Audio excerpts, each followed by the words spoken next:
Bonjour à tous, j'espère que vous allez bien. Dans cette vidéo, on va faire un exercice de calcul de limite en un réel.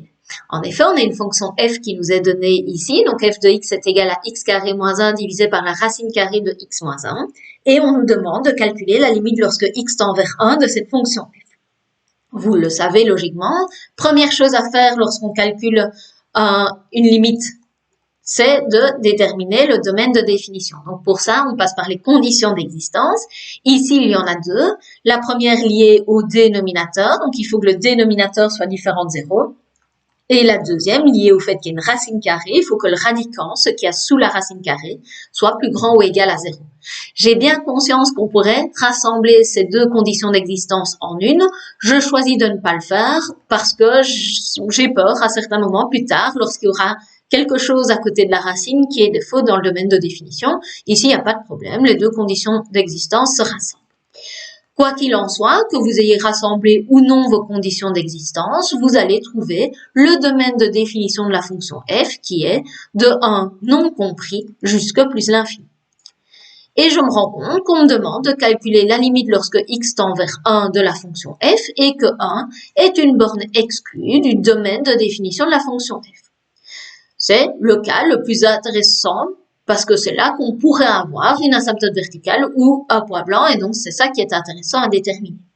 Ok, comment est-ce qu'on va faire ça? On va aller remplacer dans la fonction f x par 1. Alors, on sait déjà à l'avance que ça va mal se passer. Pourquoi? Parce que 1 est une borne exclue, ça veut dire que f n'existe pas. Pourquoi est-ce que f n'existe pas? Si c'est une borne exclue, ça veut dire que le dénominateur s'annule. Alors, évidemment, on le vérifie. J'ai bien racine carrée de 1 moins 1, ça fait bien 0. Pourquoi est-ce qu'on fait ça?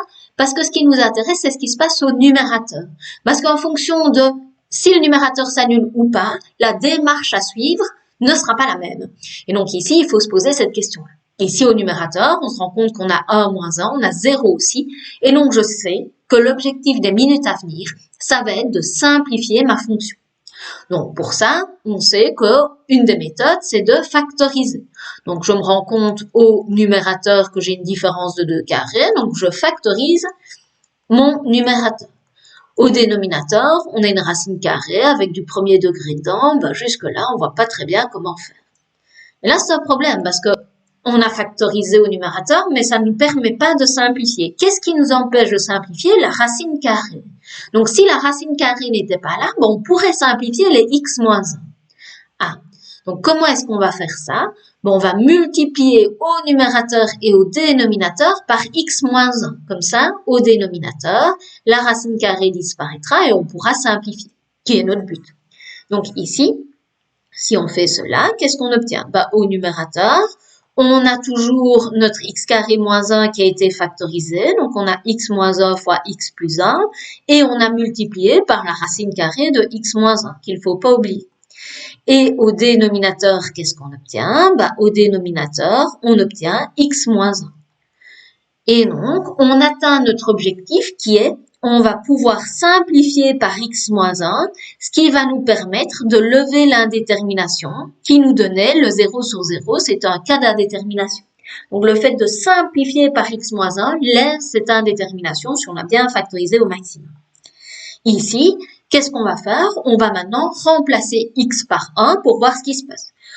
Au numérateur, j'ai 1 plus 1, donc 2, fois la racine carrée de 1 moins 1, 0, divisé par 1, parce que quand on simplifie, ici, il reste 1.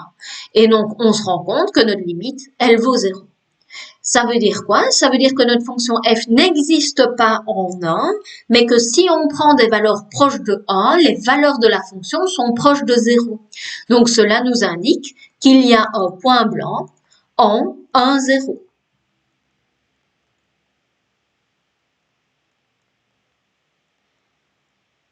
En 1, 0. Ok, de nouveau, d'où viennent le 1 et le 0? Le 1 vient du fait que x se rapprochait de plus en plus de 1 et le 0 vient de la valeur de la limite qu'on a trouvée ici. D'accord? Voilà, j'espère que cet exercice est clair pour vous. Je vous souhaite une excellente journée. À très bientôt.